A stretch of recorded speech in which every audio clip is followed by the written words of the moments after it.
Ladies and gentlemen, today I'm going to be walking you through how to clear Gear Dungeon 1 as a free-to-play player, or how I cleared it as a free-to-play player. But just before we do that, let's go ahead and hear a word from Gary in the past. Now, I'm sure you guys have probably heard about this already, but as you can see, I'm wearing my Team Water sweater that was provided, and it's very hot in my room, so we're going to try and make this quick. What is Team Water? Well, I'm glad you asked. It is a social media campaign where we're partnering up with a charity called Water Aid with the goal of eventually raising $40 million to be able to provide clean water for 2 million people for 20 plus years. That's right, $1 can provide clean water for one person for an entire year. Ladies and gentlemen, we may never truly know what kind of a struggle people have without access to things as simple as water, right? If you have ever had any sort of a power outage or anything like that where you've lost it for, whatever extended duration of time it might have been, that is going to be a small tip of the iceberg for what daily life would be like in areas where water is not easily accessible. So for things like washing hands, taking showers, cleaning food, any of that is extremely important in a day-to-day, in your day-to-day life, right? Enough said. This campaign is being participated in by large creators of all sizes, really, right? So it's fantastic that I got invited. We have people like Kai Cenat. Zach King is in there, dude perfect. There's so many people. We even have people like Hank Green, right? So there's a good chance that you've already seen this campaign on YouTube, especially. Now, that being said, I am going to leave a link down below if you want to get in on this initiative and donate. It's completely optional, of course. I'm not pressuring anybody. If you want to donate and help bring clean water to people in other parts of the world who may not be so lucky, definitely go ahead and make sure to follow that link.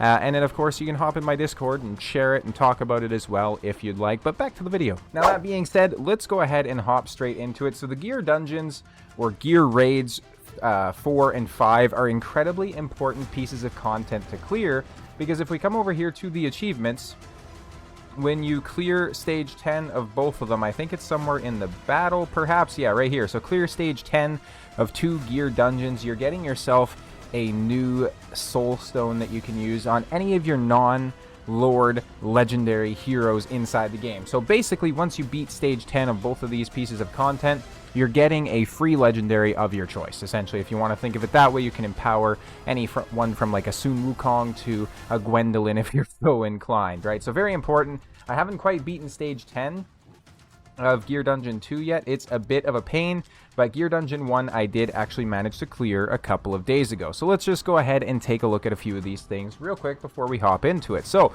first of all, we have a physical damage immunity. So Twisted Sycophant and Tormented Banshee greatly reduce their physical damage received. Simply put, you can't really effectively use too much for physical damage dealers inside this stage. Now, we also have control immunity, so they're immune to CC effects and displacement skills. In addition, slow effects are 50% shorter. We have enhanced recuperation, so doubling the healing received by Twisted Sycophant. And then finally, invisibility. When the battle starts, Tormented Banshee gains invisibility. Not really too important, but this is going to be the team here, so let me go ahead and move myself up here so you guys can see it. Now, I understand that obviously we have Praetus and all that sort of stuff in here, so we're also going to talk about some substitutions that you can use. Something that you guys might find quite interesting as well is there's no hollow or anything like that in here, and we'll talk about that a little bit when we go through the walkthrough on how I place my heroes. So first of all, Praetus isn't doing anything in this fight. Praetus doesn't ever get placed. He's simply just here as a lord, as well as having the hammer. So for that being said, you can easily use Elysia as well. She's going to do the job perfectly fine. Obviously, with his Lightning of Truth, it's a bit weaker, so he's going to do more damage. She does slightly less damage, I believe. Yeah, quite a bit less damage, but it's going to accomplish the same thing. We have Valkyra in here as a DPS for the top lane. You're going to need somebody with a lot of range who can do that. So if you don't have Valkyra, you have a few other options, though it is pretty limited. So you could easily bring in somebody like a Xena, and you can cycle her out continuously. That's a pretty viable strategy. If you have, obviously, a Lu Bu, he could potentially do some work. We have some other options, too, like Eris here, I think his name is. you know, basically any sort of a fighter like that that can just do some damage for you. Now, the important thing to note about her is that she is a magic damage dealing unit, and then she inflicts the vulnerability magic damage as well when entering the attack range. So she's actually pretty fantastic for that role. We have Valara. Valara was a rate up recently. She is an ancient exclusive hero. I'm not going to lie, if you don't have her, you're going to have significantly higher gear thresholds on your bottom lane unit. So just something to consider there. And before I forget, we're actually going to try and turn off Power of Dominance as well, which I've forgotten where that is for this particular stage. I'm not going to lie, right here. So we're going to go ahead and turn that off just so I can kind of go through it as we would the first time. Valara, fantastic unit. Diao Chan, she is A1. She's bringing a lot of inspiration. Artemis, he's here for anti-healing as well as being a primary healer for the bottom lane. Venomage rarely even has gear on. Venoma, not Venomage, thinking of Raid Shadow Legends. Anora is the primary magic DPS for the bottom lane. She is a fantastic unit for this. If you don't have Anora, you can easily bring in a Comet, is pretty popular. Boreas could get the job done. Somebody like perhaps a Lyra, Vierna, they could all do the work. Iona, if you have absolutely cracked out gear on her. Greed can do some work there as well. There's lots of options that you can use for that bottom lane. Oddly enough, Ingrid's not really a viable option just because of the way her range works. Unless you were perhaps to place her on the top and point her down.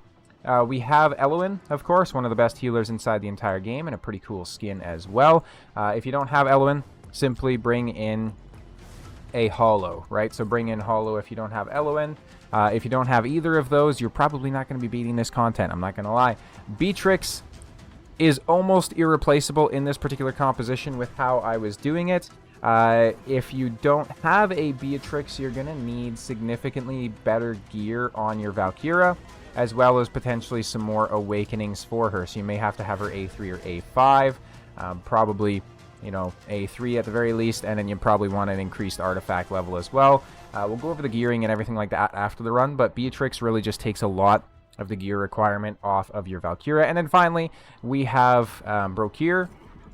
If you don't have Brokir, other options, Malvura, I think her name is. Yeah, Malvura, I just got her recently. She is a very good option for this, especially with her pull and control.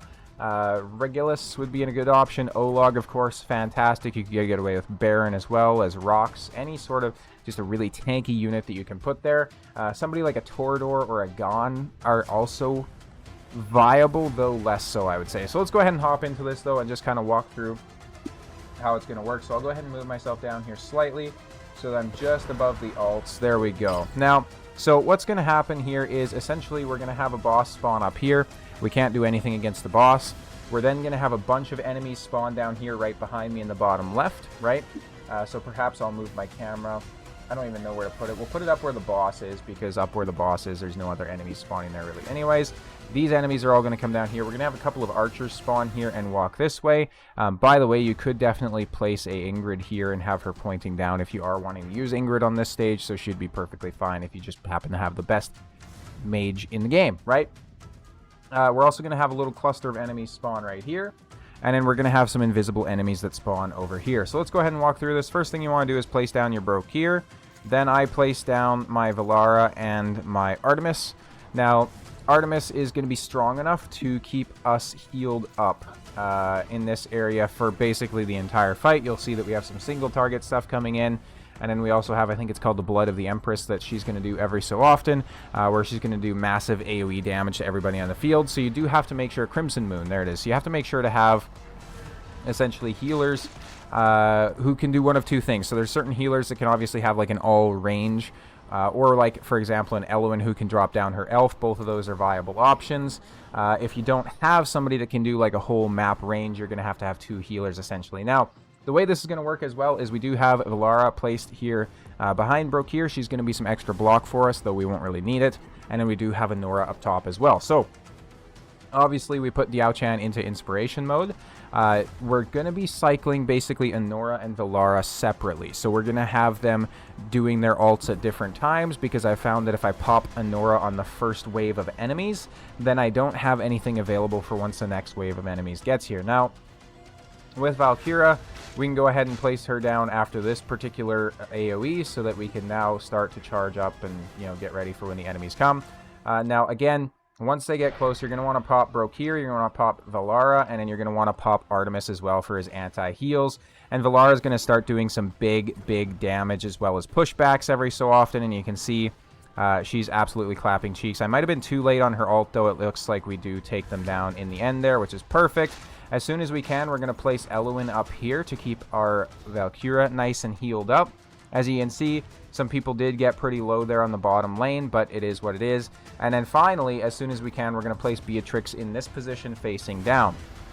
And the reason for that is Beatrix in this position can actually hit the enemies that spawn here because my Valkyria on her own is not strong enough to take them out with the gear that we have. And again, I'll show you the gear at the end. So she does do a pretty okay job of it, but we do need Beatrix there to help her. And then Beatrix is fantastic because she can essentially cover the entire map, which is pretty cool. Now we are going to go ahead and pop everything here again, essentially. And Nora should be strong enough to take this wave out, but we are going to go ahead and pop Valara there as well. Get some pushback, get her absolutely crazy AoE damage in there as well. Again, if you don't have Valara, or if you don't have Beatrix, you can still definitely do these stages, though the gear requirements will be significantly higher. So my gear is still very good, I won't lie. We may get clapped by those guys coming in at the top there because we're very late taking it down, unfortunately, which, yeah, I think they're going to clap my Valkyria, so we may have to just restart here. That's a bit of a shame. Not sure what happened there, so we're going to go ahead and do the same placements here, though. If you're really struggling, you could also probably put Diao Chan up top so that she is inspiring the Valkyria instead, because obviously, you know, she could use the stats a little bit more. We might have popped Beatrix a little bit early, to be honest, but it is what it is. We'll go ahead and just run through this again. You kind of get the strategy anyways. And, you know, with Power of Dominance off, there's always going to be a little bit more RNG to these runs than may initially meet the eye. Once you have the Power of Dominance available, though, you'll be beating this content without an issue. So Artemis is fantastic for this. Artemis is bringing, obviously, the heals on our team, but then he's also bringing the AoE heal reduction for the enemies. Because what will happen is if you don't have a heal reduction that you can place here, there's basically one of two strats that you can do. You can do a heal reduction, or you can just do massive chunks of damage to them. So if you don't have a heal reduction to place on the bottom here, what happens is your they just get healed, right? Like, you can already see the pops of the heals coming in on them until the Artemis placed the anti-heal, so that's something to keep in mind. If you put a greed in the Artemis spot, though, instead, and then you basically just kind of do it that way, that would work as well. Something else to take advantage of here is obviously Eluin is in an invigoration set, so she can help out a crap ton with keeping your heroes alive as well. We do have the enemies coming out here, so we'll go ahead and place down our Beatrix. And then we'll also go ahead and pop the Valkyria here as well. So boom, she's got her ult going. We're going to let Beatrix kind of do her thing. Now again, remember this rotation, we are going to pop a Nora for that extra burst of damage. We are still going to pop Valkyria though. And then we're going to pop a Nora right after. We are going to place down a heal there too because our Artemis was looking pretty low. We're going to go ahead and pop Beatrix here now, actually, because she could spawn her little death dealers in on the proper enemies there, which will be nice. As you can see, our Artemis does have his rage fully restored as well. And there we go. We get the good RNG, kind of. So it goes into the enemies there. Again, those particular enemies are just going to walk forward, though, which is a bit of a shame because I think they're going to take out our Valkyria, which is not good. So we may back out here real quick. I swear it was working, ladies and gentlemen. Obviously it was. I beat this content. I'm just curious if I changed any of the gear on my Valkyria, though. This is terrible. I tried to record a guide, and it's like failed twice already. We're 12 minutes in, and it's failed. No. Let's go ahead and take a look at our Valkyria, though. We aren't popping. So perhaps what we'll do here is we'll wait to pop the Beatrix until after Valkyria's really gotten her stuff done. So let's try this one more time. Third time's a charm, right? If this doesn't work, I may just go ahead and throw on Power of Dominance and then show you guys that way as well. Because, you know, when you're beating some of the hardest content in the game, it's to be expected that you'll have a bit of RNG that might mess you up once in a while. I know for me personally, with this particular strat, I had to run it like, you know, 6 or 7 times until I beat it. But again, the beauty in Watcher of Realms is, I almost said Raid Shadow Legends, but the beauty of Watcher of Realms is that once you beat the content, it is beaten, right? You can just go ahead and have a good time farming it on auto without the crazy stat requirements, which is quite nice. So it was a very well-designed feature that Moonton put in the Power of Dominance. I quite like it myself, in case you couldn't tell. We'll go ahead and try this one more time, though. And then, like I say, I'll do a walkthrough on the Power of Dominance if needed. It obviously helps, too, if you have more gear to help clear this. If you have, like, you know, you could probably get away with, like, a Beelzebub or something like that, too, for the top lane if you needed. We're going to wait for this AoE, then we're going to go ahead and place down the Valkyria. And then we are going to go ahead and ult with Valara. Artemis as well. Just make sure that we take down this phase nice and easily. As soon as we can place Eloin up top, we're going to do such. Now, Valara is an absolute beast. If you do have somebody like an Ingrid, or if you have a mage that can reach from up here, that could work very well, because then obviously you could place your Diao Chan on this square here and get inspiration for both the Valkyria as well as you know, whatever mage that you had for the bottom row there. So if you had them facing down like this, essentially is what I'm getting at. You need a long range mage though, because like not many of them can reach that range, right? So Comet could work for it. You know, anybody with a long range, right? So we'll go ahead and let Valkyria do her thing here, so she just keeps whacking them. You can see that we're not really reaching the back enemies though, which is kind of the issue. So let's go ahead and pop this here. Valkyria does obviously benefit from the Praetus Hammer as well, so that's something that we should have been doing there that was significantly impacting her damage, I think. We'll go ahead and pop the Beatrix now so that she can hopefully get a little bit more damage in on them as well. It looks like we may have the same issue here where they start looking forward. Unfortunately, we need Beatrix to go and get RNG, so she started hitting them, but unfortunately that did not happen, so it looks like they're probably going to get through. Yeah, unfortunately they are. So, like I said, the strategy works. I can't show it right now, apparently. You know, it happens. But I will go ahead and turn on Power Dominance and then just do a full walkthrough here so you guys can kind of get it. I'll show you maybe some different mage placements as well. We'll kind of mess around with that. So let's go ahead and turn Power of Dominance back on here. We're going to go ahead and fight, go through this again. And you'll see just how much easier, obviously, 30% to all stats is with Power of Dominance. It's absolutely crazy, ladies and gentlemen. We're going to place down Valara, then we're going to get our Artemis. We're going to put it on 2x speed. We kind of know what we're doing here at this point. I'm going to go ahead and do that. And again, like, keep in mind, this is like uber late game content as well, right? I shouldn't have placed Yao Chan down there. I was going to put her up here. So we'll actually go ahead and restart that real quick. So let's try that again, ladies and gentlemen. Down here, like this. Between Artemis and Valara, in my experience, it doesn't really matter which one you place first. It kind of is what it is. Obviously, since we aren't going to place Diao Chan at the bottom, she's not going to be able to apply inspo to our Valara, so she's going to do significantly less damage, but, you know, got to do what you got to do, I guess, right? We're going to go ahead and put it back on 2x here. Now, I probably want to place my Anora next, like so, because Anora, when she ults, has a very good range, right, where she can hit basically everything we need her to. For now, I'm going to put the Diao Chan into healing mode, because we took some big smacks there, unfortunately, so let's go ahead and get everybody nice and healed up here. We're probably going to place Eloin next, actually. She can't even reach, so let's go ahead and... I don't know what I'm doing. I should have placed the Eloin over here facing right, so hopefully that doesn't mess things up.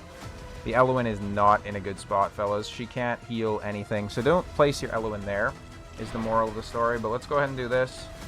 Get everybody popped here. Get the pushbacks from the Valara. Still insanely good damage coming in from the Valara, obviously. Like, she is not struggling to get this done. And then obviously we have the Anora helping from the top lane there too, right? So that being said, we are going to go ahead and switch the Diao over to inspo mode here, and then we're just going to have to heal up the Diao, I guess. I hate to do this, but I think I'm going to recall the Eloin just so that I can place her at a better spot. We're still going to place our... We can't place Beatrix there, so we'll have to place Beatrix here. I'm just showing you guys an entirely new strat, by the way, that I didn't do to clear this stage, which is kind of funny, but you can see now that we can get a little bit of better damage coming in from the Valkyria, which is nice. Now we're going to go ahead and pop the Anora as well as the Valara. And then we're going to go ahead and pop the Broke here for the additional block. We obviously don't have the heal reduction coming in this time, so that is something to be aware of as well. And there we go. Now the Beatrix manages to take them out. So you can see this placement works perfectly fine as well. And it's, as a matter of fact, probably going to be a little bit more consistent than what I showed you. What's nice as well is the Beatrix is going to get hits on these guys as they come through. Now, don't do what I did. Place your Eloin right here, and that's exactly why. Because now she gets clapped, the Diao Chan gets clapped. So, we're going to go ahead and quit this once again. I'm showing you guys the beauty of late game content inside Watcher of Realms. We are going to try this without Power of Dominance and with the new updated and improved placements, ladies and gentlemen. Hopefully we're able to beat it this time. So let's go ahead and give it a try here. A lot of people end up like pre-recording footage and whatnot for content like this, but as you can see, definitely not the case here for me. So let's go ahead and get everybody placed down. We're just going to 2x for the time being. Not really too much that we need to do here. Everybody's just coming out. We're going to save up some cost. I would like to get the healers and whatnot kind of placed down at the same time. So you can see this is where we're going to want Eloin. Eloin almost gets one shot by the bow units, which is crazy. She is going to die to the bow units. I didn't realize she was that squishy. So let's do this again. Let's place this. Valara. We'll get our Artemis down. All this is because our Valkyrie is not powerful enough to take the top lane, by the way, which is pretty crazy. So I am thinking, because right here, our Eloin's going to get targeted. If we put her here, so that could work actually as well. I'm thinking we put Diao Chan still on the top lane, because our bottom lane seems to be handled perfectly fine. So I think we may try that. So let's go ahead and just have them kind of do their thing. Let's still put down our Anora at the bottom here, because that's where she's going to be most useful. Go ahead and just kind of speed it up here. It is what it is, right? We're getting through this content perfectly fine. There we go. Now, as soon as this next AoE comes out, we're going to go ahead and place down our Valkyria as well. So, boom, there it is. AoE's out. Let's go ahead and place down our Valkyria. Then we're going to place down our Diao here, so she can give the inspo to the Valkyria. We're going to go ahead and pop Valara, Broke here, Artemis, and the Praetus Hammer. Again, Praetus Hammer could be Elysia if you have her. And Nora is going to help out enough that we don't really need to worry about placing anything else.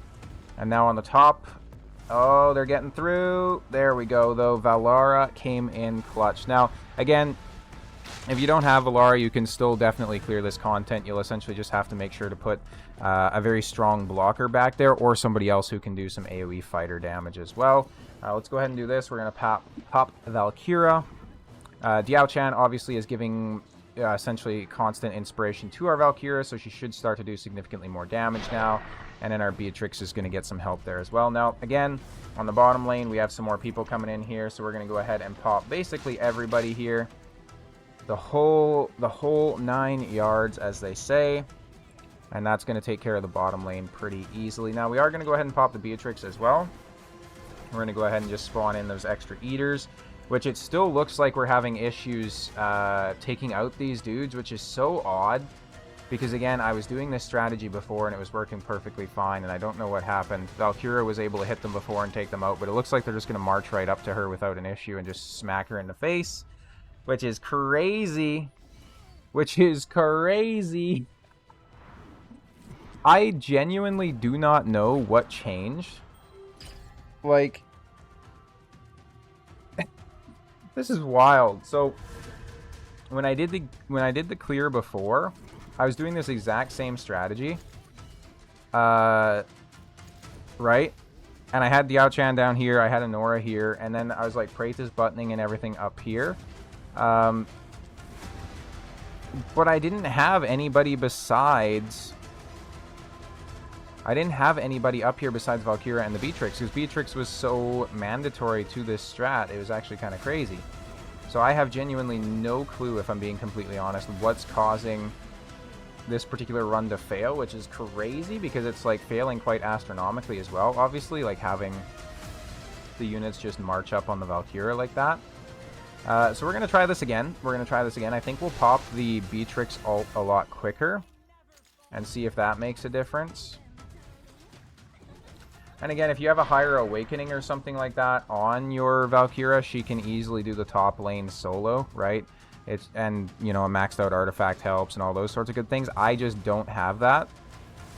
And I don't really have the stats that I'd want to see on her gear either. As you can see, Valara ulting on her own is so good for taking out the bottom lane. She doesn't really even need anybody else there to do it. And then next we'll place down the Beatrix. She'll help out a ton as well, so there we go. You could also place her facing left, obviously. She may get a little bit more damage in that way, but it is what it is. Now, we'll go ahead and pop the Beatrix and the Valkyria right away. Get some more damage out of them, essentially. There he is. There you go. So you can see the Beatrix is coming in with the big numbers there now. We'll get both of our units popped on the lower part here. Valara is going to come in with the pushback. And there we go. So that was the difference maker. That was the difference maker that I forgot about. And my Brokir died because I didn't place down the goddamn elf fast enough. We were too busy focusing on the top. It's one thing or the other, ladies and gentlemen. It's one thing or the other. So let's just go ahead, throw it on 2x speed here. You know what's happening for the setup. This will be the last run through. I swear. I swear. So Beatrix ult needs to be popped a lot earlier is what's happening. The last time I beat this content was like 2 days ago. And I wasn't fully paying attention because I may or may not have been at work when I was beating it. But it is what it is. Now, we'll go ahead and wait for the AoE to pop here. And then we'll place down our Valkyria. There we go. And then we'll pop an ult, an ult, an ult, an ult. We'll go ahead and get Diao placed down. Get the Eloin on her as soon as we can. The Valara ult worked perfectly this time. As you can see, very few of them are even getting through, let alone getting past her, which is pretty nice. So get the pushback, and they're all finished off. And then lastly, we just got to place the Beatrix. And Beatrix, as we've learned, has to ult right away. Now, Beatrix being in this position means that she can also target the little, like, Banshees when they come out, which is pretty nice. So I'm going to go ahead and pop an ult here, pop an ult here. Get everybody booming off. Now, there is a little bit of RNG still with Beatrix where sometimes, essentially, her little minions decide to go somewhere else on the map, which kind of sucks when it happens. I'm going to go ahead and pop the healing elf on the Brokir there just to make sure he doesn't die. No power of dominance in this situation, ladies and gentlemen, so this is all just raw talent. Brokir almost got clapped, by the way, but that's okay. We have him nice and healed up now. And so now what happens, essentially, is we just kind of wait and we hold for the next stage, and we just cycle our ults in the same way. So, as you can see, Diao Chan is getting slapped up a little bit there up top. She's certainly struggling. Eloin is so strong for this, though, because she obviously has that rage regen for everybody on the map. We're going to go ahead and pop Valkyria here as soon as we can. We are going to go ahead and pop Beatrix off the hop. Beatrix is so strong, we're going to do that. And then we're going to pop the Praetus Hammer so that we get the extra damage out of the Valkyria. We do have the Beatrix summons kind of down at the bottom there doing things, which is kind of nasty, but it is what it is. Valkyria with her ult obviously has the longer range as well, so she needs to ult to reach these guys in the back, which, you know, it is what it is. But you can see, and I plan on doing a showcase on Beatrix, we can see just how strong she is. Like, she's already gotten most of the bottom lane down to half HP before they even step off their starting stones. That's how strong she is. That's how strong she is, ladies and gentlemen. We're going to go ahead and pop basically everybody down at the bottom here. We are going to get a healing elf down. We can cycle it. It's no problem. So you can see Nora's coming in and helping out as well. We do want to pop Valkyria and Beatrix probably at like the same time. So we'll just hold Beatrix there. We'll actually pop her now. It doesn't really matter. As soon as we can with Valkyria, we're going to go ahead and pop her. So there we go. Pop the Praetus Hammer, get the extra damage out of her. That should make quick work of the top lane there. You need a lot of HP on your heroes as well, because as you can see, even with the Diao Chan, she's definitely like pretty low, obviously, right, when those AoEs come out. We're going to go ahead and pop here again, down low, get everybody nice and ulting there. We have Valar and Anora helping out a ton. Should take care of that wave pretty easily. Now, it looks like we might have some surviving stragglers, but that It should be okay. Should be okay. There we go. Perfect. Now we're going to go ahead, ult with the Beatrix. You guys know the cycle already at this point. We basically just have the guys at the top to take care of, and then we are done and good to go. So we're not going to have an issue beating it this time. It was like the 4th try, ladies and gentlemen, but it's already like 11 p.m. where I'm at, and I've had a long day, so that's my excuse. So we're going to go ahead and pop the Valkyria. We're going to go ahead and pop the Praetus Hammer there one more time. And there it is. There it is. So that is Gear Dungeon 1, Stage 10 clear on a completely free-to-play account. I've always said this, and that's actually a new best for the auto fight as well. I've always said this, my account is completely free-to-play, except the astute observers among you might notice that I have the skin for Busty Lusty, wherever she might be, which I can't find at the moment. Let's see if we can't find her, though. I'm always talking about this skin, though, and how fantastic it looks. Look at this. This is the Lust skin. I purchased this for like $15 Canadian. It's the only thing I bought in Watcher of Realms. That being said, let's hop into the gear. So, Praetus doesn't really matter too much. Praetus isn't doing a ton of damage. He's just there for the hammer. But if you're curious, this is how he's built, right? So a lot of attack speed, good crit rate, good crit damage. Now, like I mentioned, the gear on this is going to be crazy. This is almost more of like a showcase rather than like a, you know, a easily accessible how-to. Valkyria is also obviously going to benefit from a lot more crit rate. She's like 15% lower than I'd like to have her. Valara is an absolute beast, so this is her build. I'm pretty proud of it. 23,000 attack on a mage is crazy. 327 on the speed. Not quite crit capped either, which is a bit of a shame. Diao Chan needs a lot of love, to be honest. She doesn't have a ton of attack.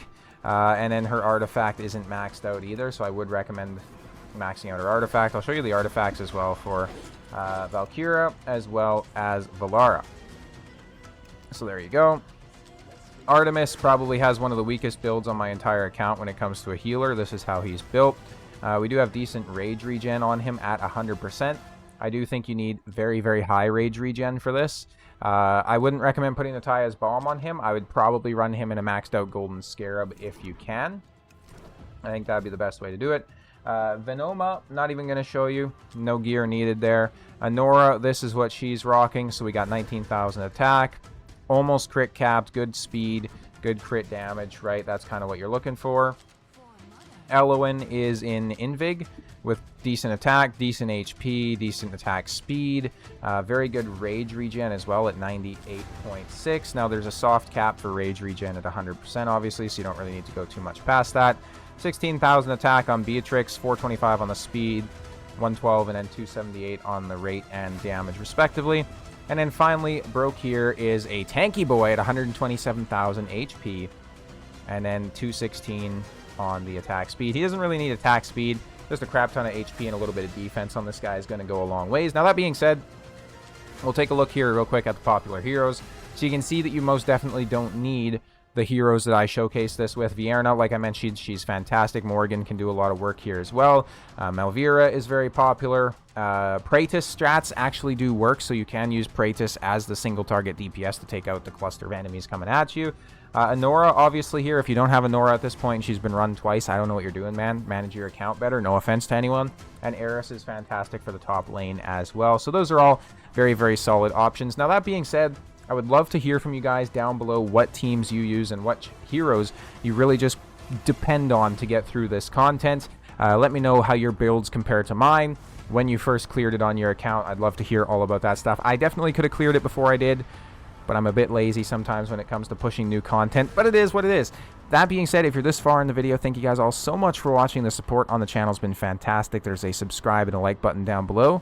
I'll see you guys next time.